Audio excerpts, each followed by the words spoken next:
Good afternoon, President Bergstrom. This is my response to your week 5 post.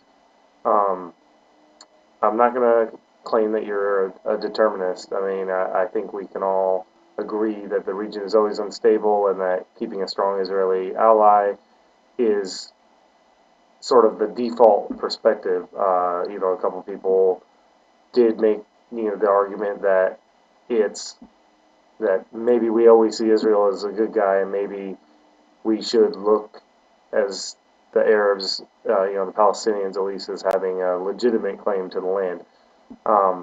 What I would say is kind of the same thing I said to Jason. I'm not going to pose a question because I really hate creating extra work for people.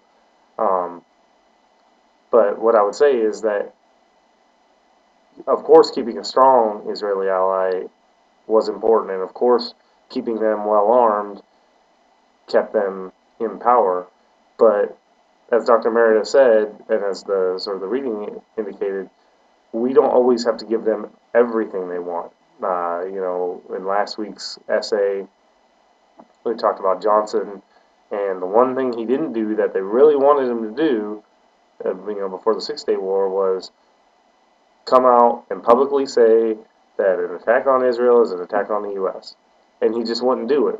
So, and then Israel ended up making its own decisions in the Six-Day War and proved very effective. So my argument that that I'm kind of going with now through the theme of all my responses is that just because we have to keep a well-armed Israel, which we all agree that we do, and which obviously Nixon and Kissinger agreed, doesn't mean we always have to give them everything they want.